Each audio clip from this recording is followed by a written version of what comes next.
papa lobini pour na Gémidor télévision ba s'abonner pour balanda yo. Ah, wana na osenga pena. Donc tous s'abonner massivement na Gémidor télévision. Tous s'abonner pena pour TV a bien. TV a bien, ba question a bien. Ba gêne, matériel a bien nazo mona wa. Félicitations de Ondinga. Chaîne Zaraboui. Tous s'abonner, tous s'abonner, tous s'abonner na Gémidor TV. Merci.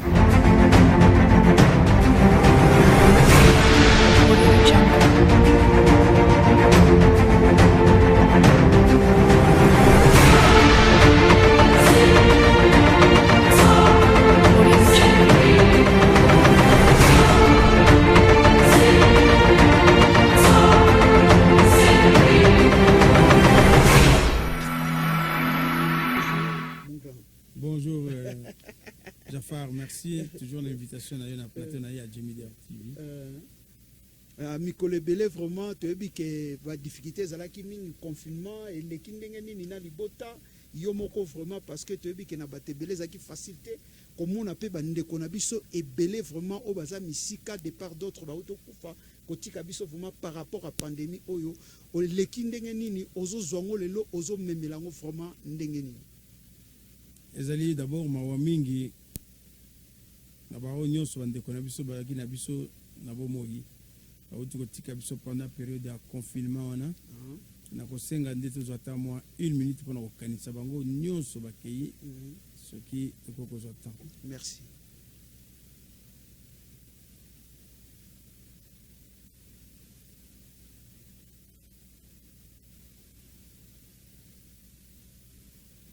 Nzambe azalokumu na nyonso oyo apesi ayemta pesa kayembe mutazo azoka donc ça nyonso pas naé mais na koloba l'équipe bien na biso na Suisse parce que consigne oyo ba konzi ya mboka ba pesa ki au niveau fédéral bato balandi yango na bokebi nyonso raison pour laquelle il y a eu moins de dégâts que na bamboka mususu où vraiment l'indiscipline ne paye pas yango tozo ba pena ba ndeko na biso bazali na mboka na biso na Congo ce qui l'état ya solo ezalaki nde ba dégâts oyo to vivre na mboka na biso na bamboka mususu nde tolinga tozo yango te donc bayebaka mwana abimaka na ndako na éducation ya baparents soki ndako eza na kimia bandeko nyonso bapito perdre parce que bazalaki mpe na kimia te e nyonso na biso bapoliticien totiaka yango bapoliticien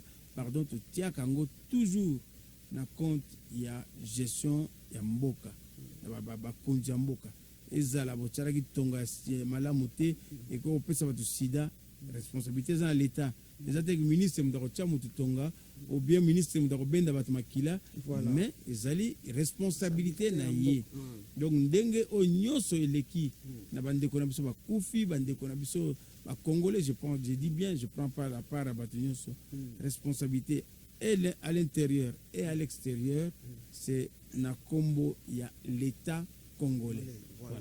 Merci mingi en tout cas na kotalisa biso pe ko éclairer biso vraiment ba makambo oyo to ko ya vraiment parce que makambo ezebele to ebika ka temps ya média ezalaka mingi te papa Jo comment on a vraiment au sel biso na moi symbiose amuke comment on a arrestation ya caméra et puis comment on a comment ba procédure ezoleka et puis ba détournement na soki ezalaki vrai ou faux lokola bino vraiment boza bato yo boza kati na politique kotalisa biso vraiment na mboka Congo comment mboka ezokende pe comment na ba détournement na soki eza ya solo to ya lokuta.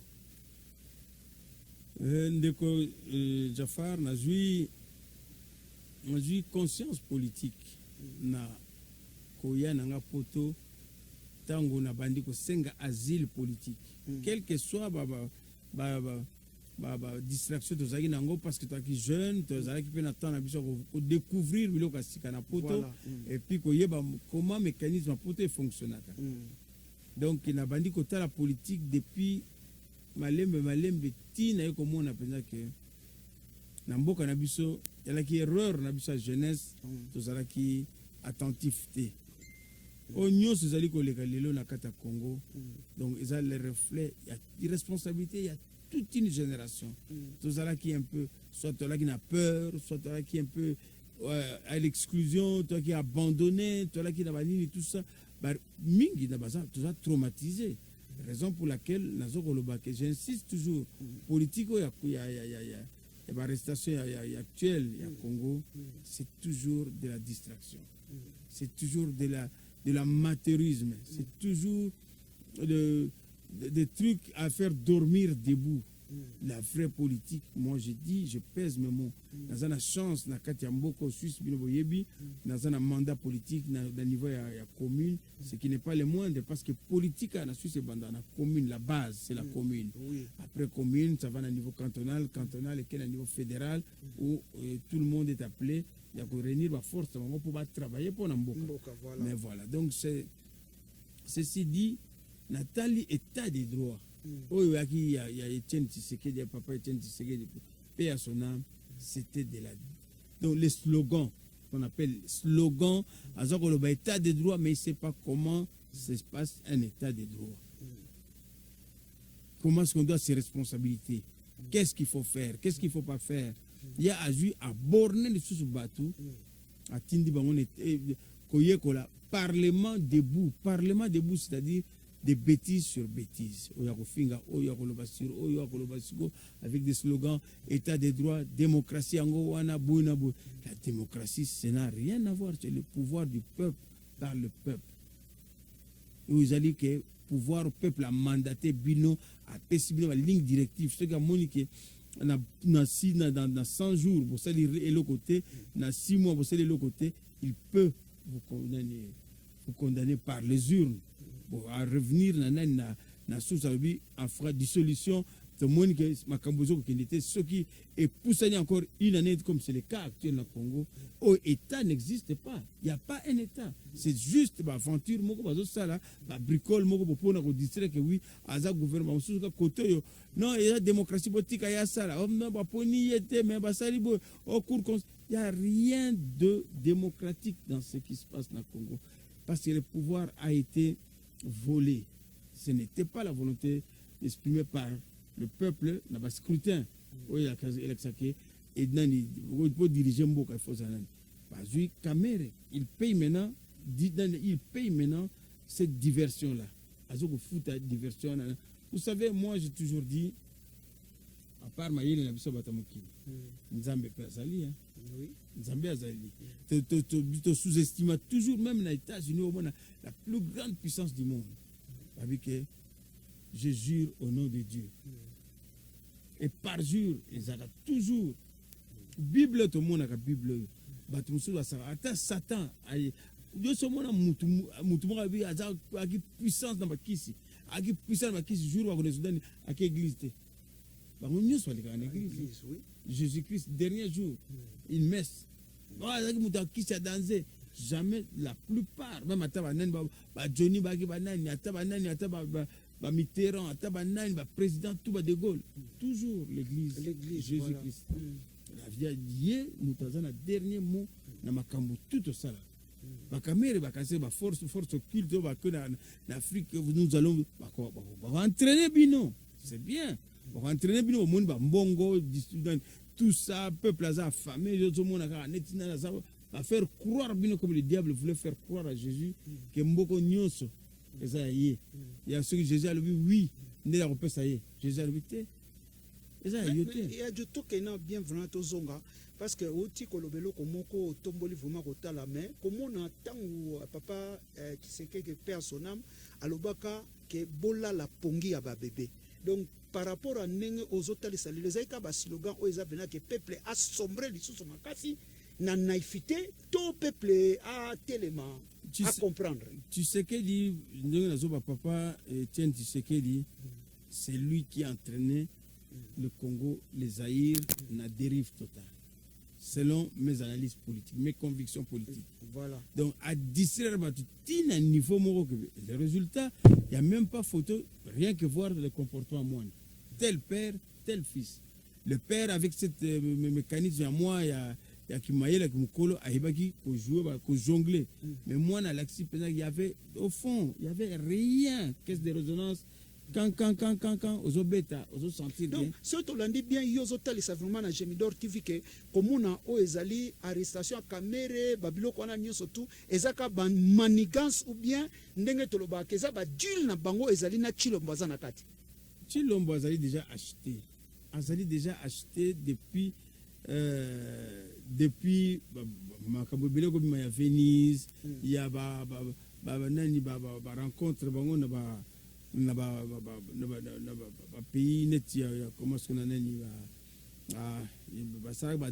dénonçaki yango déjà bien avant abi ke Tshilombo aza même Mubaki l'avait dit abi ke bokende na bino musika te dauphin ya Kabila aza na kati ya Kanambe aza na kati ka ya opposition na donc a infiltré comme son papa père son âme azaki ko infiltrer Mobutu azo faire croire batuke non Mobutu na ye baza na opposition na moi baza opposant na Butu baliaka place moko et batu tout batu bazo bate atakuto kosi batu bata pembeni mpe bamona kango donc bazo komona bazo sabiso ke Mobutu na Tshisekedi baliaka. Faisons de la politique avec honnêteté. C'est pour ça qu'on doit faire revenir toujours Nzambe na kati. Soyons honnêtes, soyons vraiment justes. Ceux qui n'ont avis contraire, n'a pas si Mobutu na Tshisekedi ba soldater. C'est pas ça le but à Rolbake, hasard opposant pas opposant. Il faut qu'il soit clair, net. Même si on peut savoir l'opposition, on a droit à la subvention pour la partie. On a droit, dans l'État où on a membre belé, on a droit à la subvention, il y a l'État pour la politique. Mais ça ne sert à rien à jongler, à lire à Mbongo, Yemoko, na famille, et le résultat, comme on dit, tous ces pays ici-bas, au Mbongo, ils vont voyager, ils vont supporter, ils vont faire. Donc, il y a des mbongo makila, il y a un peuple congolais sous prétexte que ils ont joué démocratie, opposition, et ils ont lié mbongo, ils ont contre Mobutu.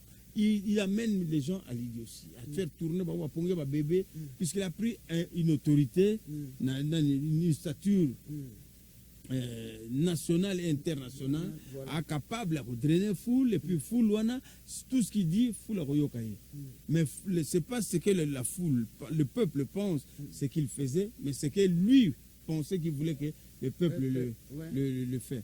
Mais juste là, à partir de Wanande, à cause de ça, troublé, raison pour laquelle même les fils s'est perdu. Les gens qui voulaient faire qui aspiraient faire de la bonne politique, qui ont voulu faire de la bonne politique et qui maîtrisent la politique. Il y en a dans Congo, Bamubake, Bamavungu, tous les gens qui sont maintenant au pouvoir, ce sont les bases, c'est l'opposition et l'IDPS. Parce que l'IDPS n'était pas la famille Tshisekedi. Il y a commission au fond des commerces, il y a famille, il y a un clan. C'est la raison pour laquelle aujourd'hui, à se retrouver dans comme chasser le naturel, ça revient au galop.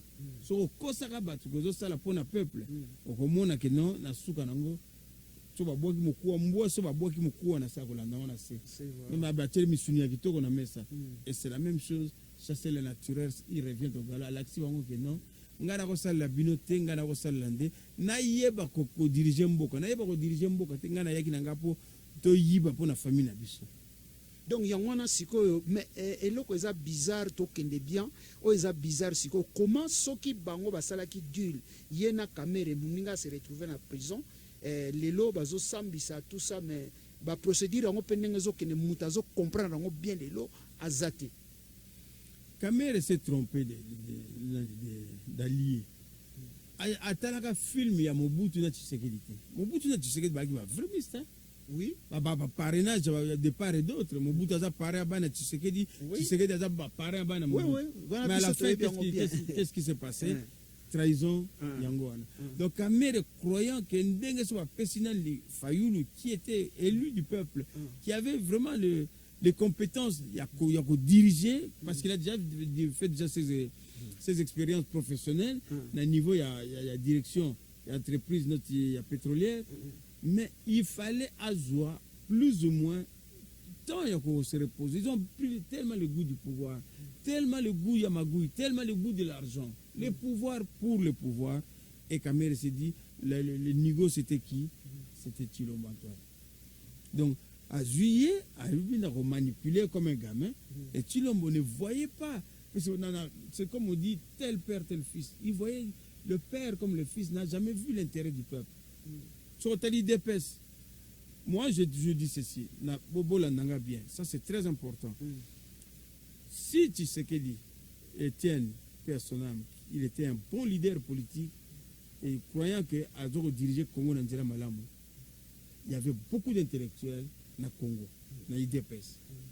Il allait jouer le Mao Tse-tung. Le Mao Tse-tung, c'est quoi? Le Mao Tse-tung, n'a né à qui na règne à pouvoir, arrêté qui, Chinois, tout, personne ne sortait. À Kangi, dans le laboratoire. Il faut tout apprendre à travailler pour nous redresser. Mboka belé. Tu sais qu'il y avait ce pouvoir-là, parmi les 13 parlementaires, il pouvait bien prendre des étudiants. Il y a université, il y a campus. Il y a une université, tout, il y a géologue, géographe, historien, tout. Avant d'ici, vous avez du travail. Et ce travail pouvait venir de quoi? Nandenge mayelene aller dans le territoire de Mbujimai. Diamant est à Kobim. Abiba bateau va timola la diamant. Bazana mayela ko timola wana makasi ko timola. Bana mayela ko teka yangote. Et ceux qui boivent mayele, bon même mayele na bino la classe et pas ya bateau wana.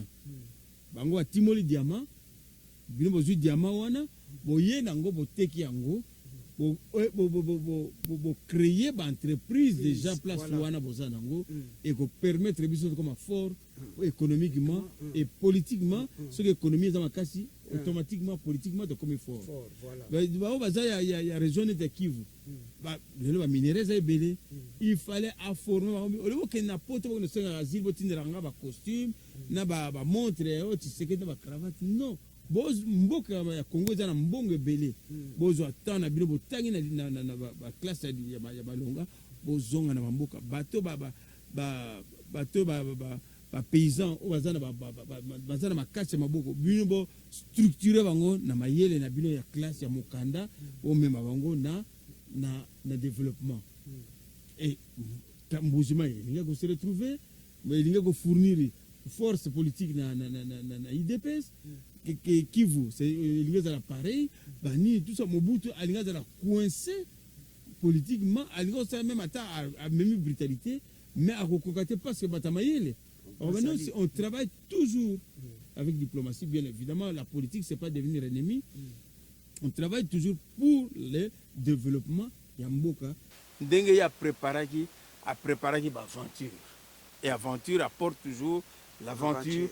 Yangozo mona lelo yo. IDPS ezanango kaka nani kaka classe ba menteur ba miyibi to kende kolia tour na biso kolia po baza ko mona ba Mobutu baza ko régner ba bino au lieu ba sala opposition ba faute na bango to tuza ko mona yango nde faut comme force na biso na sens que biso to mona ba force na bango ba faiblesse on baza ko sala l'argent facile ba ko dépenser l'argent à l'état biso de to travailler na mayele na biso to redresser des économies to redresser de développer mboka ba mbujima wana ba diamant ba bimisa ba Kivu wana na ba ndundu ba pondu wana c'est de l'argent ba Congo na ba fufu wana ba biloko tout ba nini ya ba mbongo ba port à Matadi il fallait biloko na tout IDPS à côté sabatu na yena kati ka tinda bango na poto ba ya ko senga ngunda avec lettre recommandée à Etienne Tshisekedi pour ba tindela ga juste cravate na aussi mon amour dans Tshisekedi dans cette interview na débat politique un opposant doit aussi débattre. Il doit aussi débattre na sala kangote atika bana balabala Mobutu doit partir Mobutu ne fait rien Mobutu c'est un vagabond et c'est non, ce n'est pas ça faire de la politique. Nous voulons la démocratie, nous voulons l'état des droits. L'état des droits, ce n'est pas... Mais, toké sous ce koloba na katiote vraiment limbisa. Comment on a l'état des droits au ya loba qui yango lelo zo le kapé na Congo comment on a ba politicien belé baza lelo ya aux arrêts. Wane zalinde bazo benga qui a trahi trahira toujours hein. Donc Mobutu Tshisekedi Etienne a trahi Mobutu, il voulait composer avec il dit mais là ça va pas peut-être bon même discuter, parce que Bazaki a même un temps pour discuter. Et Mobutu lui a laissé aussi le temps. Il ne faut pas se voiler la face. C'est vrai, à un moment donné, il était énervé, peut-être par un mauvais conseil. Ils sont tous entourés par des agents, des gens qui veulent l'argent facile, qui veulent le pouvoir pour le pouvoir. Mais à un moment donné, Mobutu aussi réfléchissait. Il a accordé peut-être moi, Accorda qui est d'ailleurs, l'audience est belée. Il y a même Premier ministre, mais il n'a rien foutu. Donc, il y a Makambo belé ndenge ya Sali. Tu sais qu'il y a Sali na Makambo ya état de droit à trahir. D'abord, groupe Oyo. Tout le monde le sait, tu as vendu des missions, toute la diaspora Congo Mobimba. Bana Congo Bayokani Bakena na poto, Bakende Koyokana, Batali Sanani. Baluka Mokonzi Moko. Tu sais que tu croyais que Ngana dribbler na ça jogi banane naie corps secret naie déjà depuis qu'il y a Venise, il y a l'Espagne, tout ça. C'est un corps secret, mais il y a joué jeu, il y a trahison. Mais Azoki ba corps secret auprès de Yanani.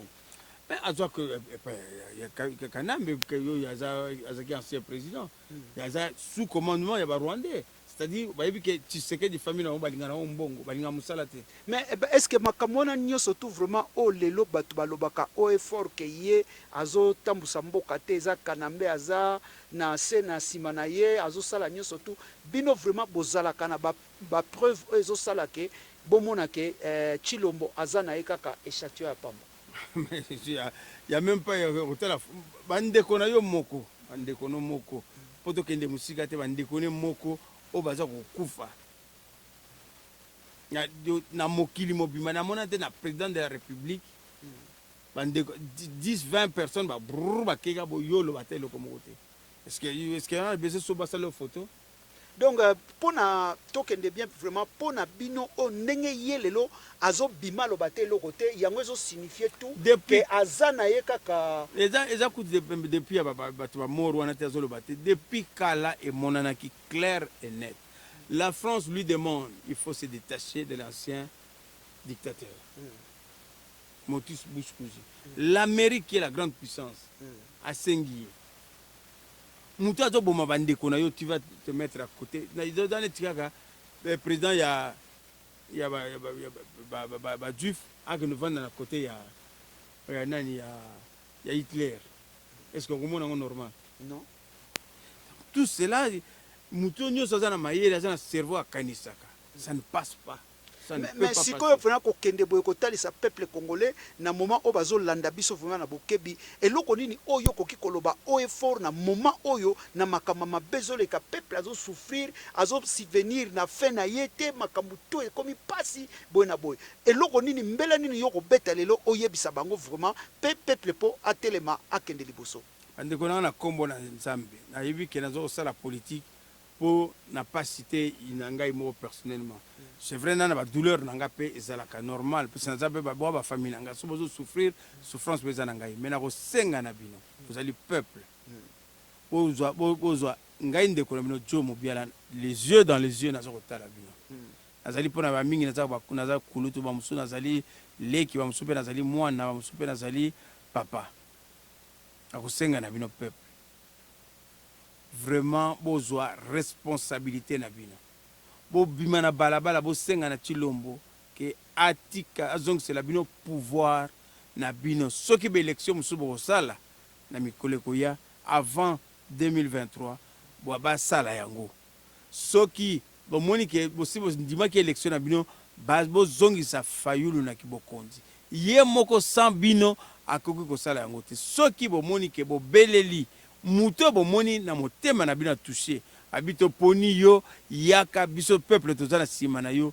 tozo kokende na yo faut tozo pouvoir na biso peuple na biso bozela te ezali lokumu te ovani na ndako obanda ko supporter okufa kanani bunda tina suka ozana makasi ya kobunda mobali bandimaka ye to mwasi ya solo bandimaka ye suka bundi ningano sa bangi mais suko bundi te okotikalaka bongo kolelaka yango nazo kosenga na bino pouvoir eza ya bino eza na maboko na bino bolinga te e échappaka bino tout le temps soki bomoni bobeleli bango baza te na diaspora tozali yango naza kosenga na bino soki message oyo ekomeli bino bozwa yango bobenga biso tozali ebele toya tosunga bino tokende ti tozwa pouvoir wana tozongisela bino soki bino bolobi oyo toponi yeyo so boyi mpe ngai to boboyi mutu mosusu boboyi songolo pakala eza nde tokotosa oyo bino bolobi yango naza koloba na bino bozala susu miso ya kokanga te balobaka impere misoga me toza na impere te me basloga wana ya misoga yali mwana ya Congo lamuka fongola miso salela mayele na yo. Merci. Nango tokokende suko tuna me tangu tozoloba lelo ndenge yo moko uti koloba awa ke Fayulu vraiment yazalaki mutu oyo peuple aponaki po akonza mboka wana atamusa mboka wana na lolenge oyo elongo bani peuple pe asepela mais komona makambo oyo nyonso tozoleka ndenge ka uti kosala remarque pona Chilombo mais ye moko pe Fayulu alekaka te pe aloba oyebi pouvoir na mutu ayebi pouvoir ayebi que le pouvoir ce n'est pas moi l'individu c'est le pouvoir c'est le peuple et chaque fois que le peuple azali ko réclamer chaque fois Fayulu ou bien Moubiala ou bien Mungulu n'importe quel c'est là où l'homme politique a dit je prends mes responsabilités je vais assumer mon rôle mais yo moko baté le peuple ce qui azane amorphe et c'est raison pour laquelle il faut peuple yé à la mouka tous les jours azako belela alembate tanga zako liate alembate ndé basala kana oh tel moyibi au monde mouvement ne kendeke et c'est comme ça qu'ils doivent appeler aussi les leaders c'est comme ça qu'ils doivent inviter les leaders et puis pas soutenir les leaders wana tina suka balembate. Mais eloko tokoloba susu tokotuna kaka po biso ezaka totuna mituna Fayulu vraiment soki ye moko personnellement ayebi kaza elike que soit ba dimension ya politique ndenge alike avanda aloba penzate mais akoyi ko sala pe ata ndenge tomona ki papa Etienne Tshisekedi ndenge zaka ta mouvement tozoloba lelo ezaki pona kolalisa bato bapongi ko dribbler bato mais akoko sala ta eloko moko ndenge na o ezake ba peuple pe bazala éveillé ba kende pe ndenge ba parlement debout ezali mais tozomona et pas naïe na Congo, il n'y a rien qui se passe, il y a toujours des mauvaises choses, mais il est là, il dit toujours rien du tout. J'ai l'impression que peut-être tu dois comprendre le message à Fayulu. Fayulu a bien dit, je ne laisserai jamais le mensonge gouverner notre pays. Il a très bien dit. Et puis, dans la mémoire, un politicien na Congo à tenir tête. Fayulu a tenir tête. Les Congolais aiment bien les choses. Il faut qu'un des mecs, qu'est-ce que tu lui apportes? Il n'a pas un budget. Il n'a pas un budget. Tout a et puis le pouvoir en place contre Makamunaï et qu'on permettre de faciliter, il y a des moyens pour tu sais, faire la politique pour un pays, ça demande beaucoup d'argent. Voilà. Et beaucoup d'argent, beaucoup d'énergie. Il faut payer les nains, tout ça. Tu as un bureau, il faut quand même. Combien de fois payer le bureau? Combien de fois saccager le bureau? Donc, c'est-à-dire qu'il faut analyser aussi le côté des dégâts collatéraux pour empêcher de l'avant. Et là, il peut se dire, bon, il a lancé un message, mais comme on dit des fois, le silence est d'or. Silence est d'or. Donc, c'est-à-dire, il y a conscience, il a déjà dit, nakoki kokota na gouvernement. Nakoko ndima muyibite, après ça pouvoir, peuple si le peuple est éveillé, il comprend le message. Mais qu'est-ce que mais Papa Ngwanda pe alobaka makamoko ya ndengwana. Moi personnellement, j'aime beaucoup Papa Ngwanda mais je suis pas pour sa façon de la politique. Dénoncer. Quand on a un aura, on a un statut, il y a leader politique. Il faut quoi na bureau il faut analyser ce que j'ai toujours dit la diaspora. Tant que diaspora n'a pas comprendre que Congo Congolais Kinshasa va bloqué financièrement, bisonde ya potonde photo tu apporter soutien financier. Là, une des solutions déjà est mon ami. Mais les Congolais, quand on dit les Congolais, ils ne sont pas prêts à faire. Mais ce qui tozongisima mwa muke kotala ndingo lobi ke ko soutenir ko pesa moyen financier mais biso to salaki yango tango ezalaki papa Tshisekedi tango asengaka donc tomona ke en tout cas poto nyonso tout partout bazaki mobiliser bachaki ba mume ba mbongo wana oyebima Imperium Imperium Imperium où vous voulez en venir. Imperium ngamoko pe na kotizaki et puis c'est pour raison pour laquelle Papa Tshisekedi, c'était pas un politicien, c'était juste un intellectuel qui a eu la chance à ce moment-là, la politique, et puis à s'imposer, il y a 2-3 comme ça, sans savoir exactement ce que ça voulait dire. Donc Imperium à Zouaka, mais c'était pas un travailleur.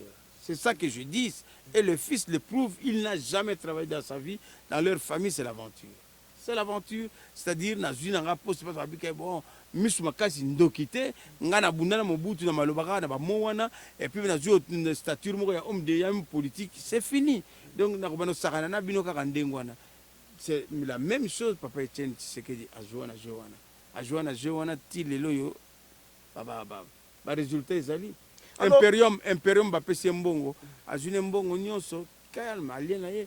Or avec cet argent, il pouvait bien organiser, pas une armée, mais organiser le peuple qu'il avait. Avec cet argent, coller Sabango, comme Sabango, pendant une semaine, le gouvernement là, il allait à pouvoir. Donc les loto lobake Faïlou aza capable vraiment ce qui peuple a télémi à lobby que basa l'impérium pour naïe et quoi avancer ma cambo peuple à côté peuple je suis sûr et certain avec l'énergie, avec la confiance que j'ai pour la personne. Hein? Je connais les convictions. Mon Congo, il y a Congo Faïlou Azanango. C'est un homme comme tout le monde, il a des limites. Mais il y a un sacrifice, comme les paroles que moi je ne vaux rien. Dans la vie à Congo, même si on a qui, mais autant mieux se battre. Mais si vous n'avez pas de moyens, c'est très difficile. Aujourd'hui, si les Congolais, je pense, parce que les confiance, c'est la diaspora, vous avez moyen. Par exemple, le Imperium, Yango, c'est le peuple libanda. Faïlou sera capable de déboulonner. Alors, zappé moment ya bien toza kat na Gemidor TV. Alors, message nini yo koko lancé kat na ba diaspora, toyebi kende kona biso bokechuna eso, commanda eso basala ngo mingi koloba vraiment pona Faïlou, yo po telemi lelo ozoloba OFO pona Faïlou. Alors, mobiliser peuple oyo tomonaki bande ko pepa mobiliser ki na tangu ya papa Etienne Tshisekedi, o baba chaki pena ba mbongo pe lelo oyo yokoki koloba bandeko pe basala de même chose que pona kosunga en fait que mboke kende liboso na solo la kana eso na solo na ndeko nanga ebokechu na ndeko nanga eso ba yebi ngai malamu ndenge na yebi mama mungala na yebi ba ndeko nyonso na solo na bango na diaspora oya ba combat oya ba résistant ba patriote na tambola na bango na vanda na bango mutu moko te na aishapa ngai na yebi sa bango tant que tu as un moyen financier, tant que tu as un moyen financier, financer peuple la biso tabi mala balabala, tu as un message. Il y a un lingaka mingi susu ko passer un message. Tu passes que nazo salanga travail on fait un travail avec des moyens. Yo le bio commandant résistance organise moi côté na yo il y a sécurité. Yo za commandant ya bo organiser bo yo za politicien préparer discours yo za communicateur organiser nani to continent étape stade nani épisode musus. Donc c'est comme ça que les gens doivent s'organiser. Mais ceux de communiquer tous les jours à Tilomba Salaki boy maman na ye limbisanga je sais pas tout ce que j'entends quoi. Donc ce que communiquer bongo c'est du théâtre, c'est-à-dire dans un discours na ye to monika vanda na yo biso to finga na biso yo. Et ça n'a pas d'impact. Le grand impact est que vous, les médias, et chaque fois que vous m'invitez sur ces plateaux, je lance un appel, bino financier, bino homme d'affaires, qui que vous soyez dans la diaspora, contactez-nous par Gemidor TV, contact, ceux qui sont s'organiser. Je dis toujours, les finances, c'est les nerfs de la guerre.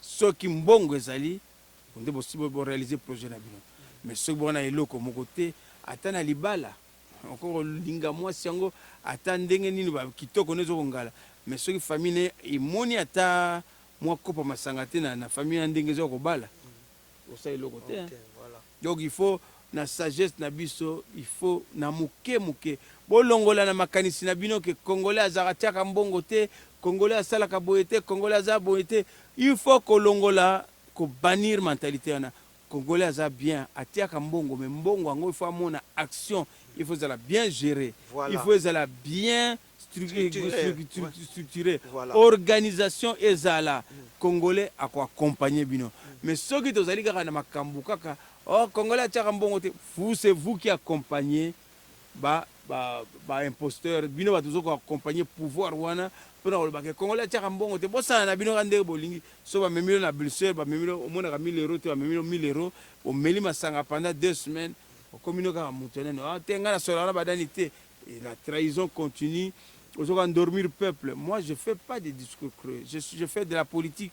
Je m'excuse mingi la politique à mindele mais bien sûr ceux qui ont marché ceux qui ont marché ceux qui yo zela tabilama mindele yo tamona ba voiture mindele yo zo lia na olala ba matela ba mindele basala mais politique so ba politique yo sa politique mais ce que donc ça matela ya biso ya mboka ba itoko donc ça ba ito zola l'appartement ozo tamona voiture ozo mona te que c'est incompatible ozo ko kosa ka bato.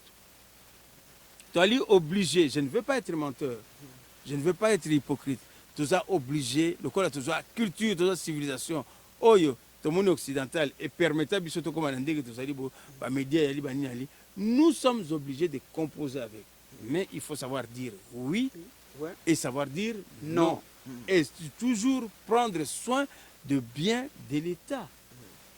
Bien ya batu, il faut toujours prendre soin ya mbongo ya mbongo ya batu donc yo ezali ya yote eza ya yote ce qui est destiné pona kopesa peuple pona nani na ye il faut absolument il y a pas de doute il faut kopesa ye et ce que to sali bongo te to sako kende kaka na yo kasi soki biso diaspora zo ba résistant ba nani ba combattant so do bundi to comme kuna to peut organiser te ba tango ba uta poto yango bango mais s'organiser yango tomoni mingi o bakende kuna pe ba utaki poto awa kaka pe mingi batiki biso na mukola lelo na côté président sona na cabinet ya Chilombo mais bango pe bakende kaka te po basunga peuple po tomonaki bango ndenge papa na ye moko lobaki le peuple d'abord mais aki bango moko baza ko s'en servir pe yango ezomema bango na bakufa. Quand on a honnêteté intellectuelle, pardon, honnêteté intellectuelle oblige ne balobara. Et intellectuel ne veut pas forcément dire le poto malam. Même ma père il réfléchissait en lingala, qui Congo, en Chiluba, en Swahili, avec leur intelligence, avec ba formule, il y a ba proverbe, tout, ils étaient intelligents, ils savaient bien s'organiser. On soit bien clair là-dessus.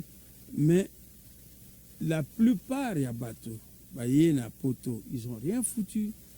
Ils ont eu bien l'air de tu peux aller à l'université. J'ai aujourd'hui ceux qui moi na tout à classe na poto. Aux avez note à bien, aux avez note à bien parce qu'avec le temps quand l'âge avance, la personne va faire des recherches, il va vraiment travailler son français si c'est pas correct. Au besoin de batebelo quand ça mindele va comment français qui tout quoi. Ceux qui veulent bien travailler leur français écrit comment s'améliorer la conjugaison, la participation, la synthèse, la syntaxe, tout s'améliorer. On dirait que nous avons français, mais comment yango? Voilà. Donc, c'est-à-dire tout ce travail ici na poto. Un autodidacte, au cause de l'autangi classe à ma capacité, et ce qui est très souvent on a besoin na poto, politicien, autodidacte. C'est-à-dire à une gestion d'entreprise. Maintenant, il va s'entourer de technocrates à côté et ces technocrates vont, à partir de leurs idées, abandi comme base. Abandi comme projet bien, à partir d'idées, on a représenté un boyer et puis voilà ce qu'on appelle la communication. Hier, idée eza ye te ye aprépare kaka nani mpo acommunique idée ya motu mosusu voilà. et puis moto akoréalise yango mpe motu mosusu voilà. moto akomettre yango na action mpe motu mosusu voilà. et c'est comme ça ozomona banani baarchitecte badesigner apréparé maquette ya montre mosusu aye apresente maquette wana mosusu afabriqué outil mosusu ati na suka nango donc chaque étape par étape nito bana chaîne. Donc voilà. Donc c'est là on dit ah moto na ibi musala. Mais ce que je dis master no kaka master ya ka channel champagne on a dit faut comme la nani wana tout ça tu vois même pas na ba bukanga lonzo kuna qui souffre qui nani o azana sous nani na yo sous direction na yo moto na sécurité na ye ya vie na ye tu t'en fous complètement. Ah dit on voyager Bruxelles là il faut que les Paris dit na Suisse kuna bazo c'est la mission à Genève ba mister ce n'est pas comme ça qu'on peut gérer l'État. Tant qu'on a moni ba makambo ba neto conseiller économique et chef de l'État. Mais il faut là, c'est pas le diplôme qui va prouver qu'il est un bon conseiller. C'est pas le diplôme, c'est pas l'université. Peut-être qu'on se renseigner, on fouiller dans l'université à Genève, mais bon, on l'a laissé son papier puisqu'il était seulement présent au cours. On savait bien qu'il allait peut-être développer son intelligence et ses compétences dans les domaines plus tard. Mais sur le talib na fond les monsieur comme entreprise mon côté à gérer na vie na ye etena et le comme côté na vie et à gérer à bien escroquerie sur escroquerie sur escroquerie. Comment vous pouvez vous imaginer mutandengo na aya comme na niveau ya état a resala nini a repesa résultat nini si ce n'est que de la médiocrité. Mais bon parler ne veut pas forcément bon travailleur. Moi, je crois fondamentalement. Est-ce que j'ai toujours dit dans votre Suisse, où je vis actuellement, nous avons la chance d'être dans ce pays. Et les Suisses ont aussi de la chance, il y a qu'aujourd'hui, biso, bateau de route entière, monte au sala, ma casse, il faut s'intégrer. Le système suisse, c'est la facilité. Voilà. C'est la facilité. Mais on a la chance, il y a qu'aujourd'hui, biso, tous en bango biso de ko sala effort ko se comporter malamu po ba za rappelé na kimia et puis biso peut na chance ba yambi biso pe malamu et puis bana o mix hôtel la plupart ba réussir en Suisse au komona so tuni est-ce qu'il y a l'essentiel en droit ou non rien est-ce qu'il y a l'essentiel en économie rien mais yo ba benga le learning by doing donc ils apprennent dans l'état, dans la faisabilité. Patouana nyonso lelo, baza ba père de famille, baza ba nini, ba construire ba vie na bango bien, ils vivent bien. Modestement bien.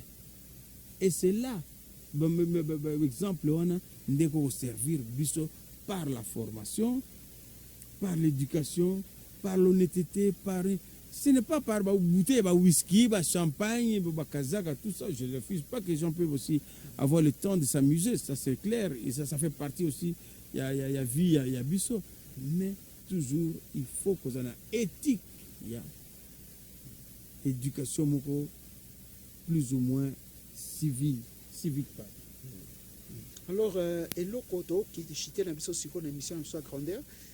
Conseil nini oyo koki ko porter lelo kati na Chilombo pe na entourage oyo ye ndeka yo moutolo baza na bate belé vraiment baza wana quel que soit leur diplôme tout ça mais basala vraiment te kati na ba vie na bango po ba mener société to ba aider Chilombo akene musika. Alors yo conseil nini ko porter bango na mukola lelo? Moi je dirais devant les caméras comme je l'ai toujours dit comme je prends toujours mon peuple, je parle au peuple. Le peuple, c'est vous qui êtes les souverains premiers, le primaire. C'est vous qui êtes les souverains primaires. Le pouvoir est à vous, à personne d'autre. Si Chilombo et sa famille s'étaient trompés dans le slogan, il y a le peuple d'abord, la démocratie, l'état des droits.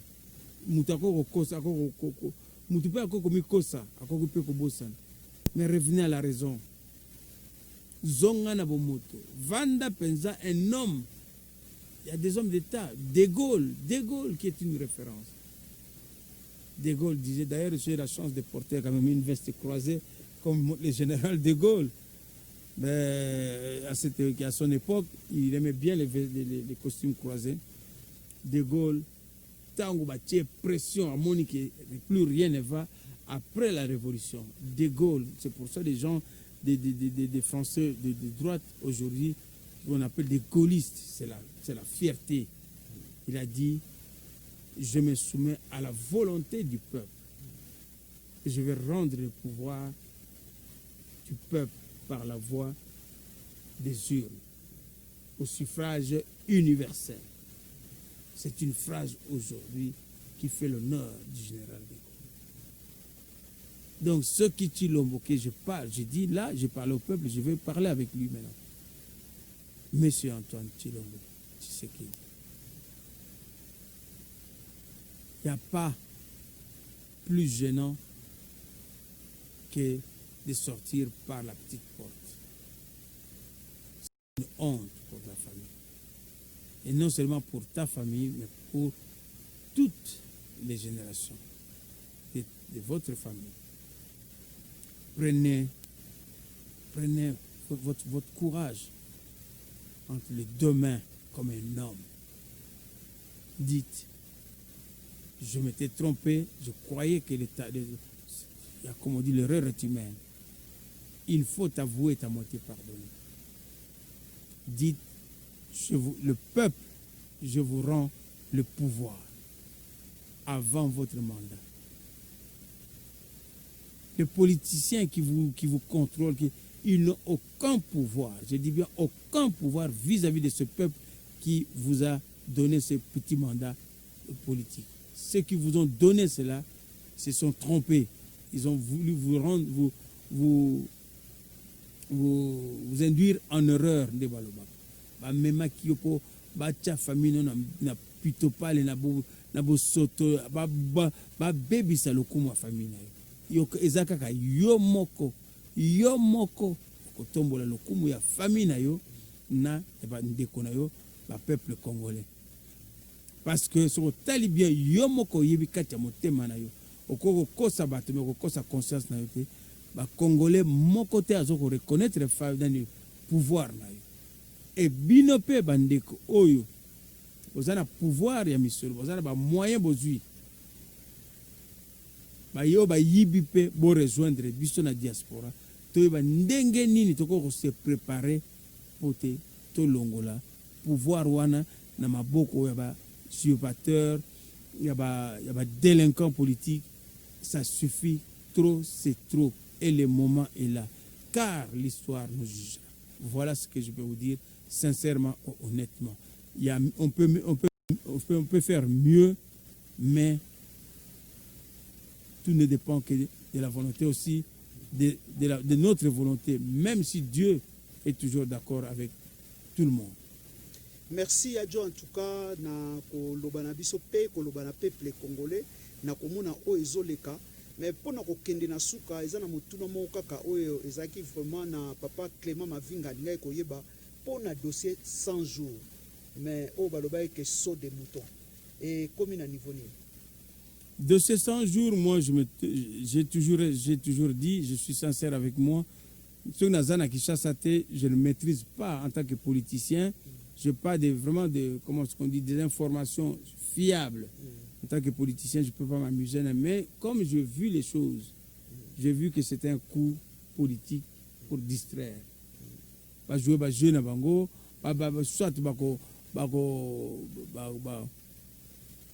quitter pour dire écoutez, voilà, il a passé au moins des états de droit, soit ça lié coup politique comme déjà et comme con comme lié comme divisé ils ont fait ça et plus rien ne sera comme avant, il y aura désordre total et ce désordre ne profitera ni au peuple ni à Bango, c'est-à-dire sans gouvernement ce n'est plus un état et tout le monde peut arriver du jour au lendemain paf aïe à Bobon si vous entendez pas de côté forcer na Berlin pour na kokabola ba état africain. Donc c'est la force ndengwana et c'est très dangereux. Et raison pour laquelle je vous invite à un sursaut d'orgueil. Donc nayebi que à malin, malin et demi. Il croyait être plus malin que Zoba. Vaut mieux autant mon amour tamayele. Ce qui caméra zalaki vraiment mayele ne ba kumisariya za mayele mayele. Alinga ko muzana mayele robano vaut mieux na tambola na fayulu na volonté à peuple to changer makambo ngana zo par nanga tranquillement na travailler na mayele nanga pona mboka. Mais akanisa ki question na que travailler na bio na bazo benga ke Zoba keba Zoba so ko ina potopoto zo bisa yo na ko ina potopoto zo ko zinda yo bimisa ko kasi ana mayele na so koti na potopoto yiba pe ko zinda. Voilà donc ba koti ba mo balé baza na keka na musina mukuse ndengwana na succès ngo ke okanisa ki Zoba ko ina potopoto yo obenda ye alors que ezaki piège yo moko pe odinda potopoto pe ezana pite donc soki Zoba pe azo zinda na azo luka moya biba yo pe okataki yo maye so zaki maye lo non potopoto ezaka na libaya moko te kuna e tiaka bata puis po mutabima. Mais il y a déjà toqué nous bien toza na moi 6 minutes etikali ona mais comment on a caisse à l'état Kabila tika vraiment bon nyonso na bambongo ya Kabila te mbongo ya non mbongo à l'état mais ya tika ki mbongo comment se fait-il que atika ki mbongo te yali bambongo bakendaka bayaka babenga ba commission mais il faut les cas normalement il faut les cas na caisse à l'état mais bango bimisa na mbongo ya caisse à l'état bamisa muke nyonso atiango na cadre donc je pense que si je me trompe pas yali mbongo penza Kabila tika kite yali mbongo ba kotina après travail wana Kabila moya acha solo boko eza susute yali susute yango monike mbongo suke koma kitango komi abai oyo Kabila a travaillé kitango tikali donc il fallait benda on nga benda d'habitude mais ezaki trop tard et comme il a beaucoup de bango va retrouver avio la lokola Zoba na pe yebi na yelo côté nga siko na manipuler na ba signature signao nga mona na conduit lokola yeba ki déjà administration ndenge fonctionnaire na gouvernement ndenge fonctionnaire na cabinet présidence yango siko na tango ba ko remarquer yango il était pas le seul même na kanaye.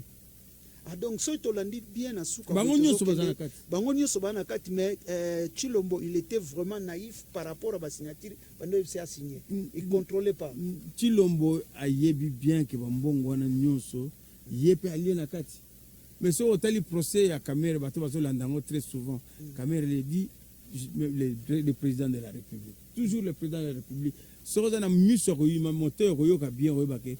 Donc c'est sous l'ordre du président de la République.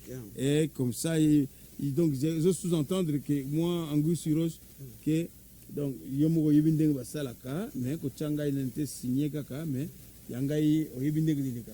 Il pensait que ça va se passer comme ça, mais tant que comme au vu au sud de tout le monde et comme il se au moyen, azobim sango donc babenga par na ba code que le président était au courant, le président savait, mais oyo ba lo bagina kuri ça veut dire yo mo ko mayele ngo ko l'accès ça la technique dans Zagité mais c'est pour ça il se prononce même pas parce que yemo ko yebi bien que oyo kweli Kamere kala mingi te kwela et c'est pour ça le peuple doit se préparer et ceux qui Chilombo za makasi le moment je suis vraiment revenu à la raison même la zarazo bazoba zaratina sukate et moko pe mu ba pesa ya mayele nzela.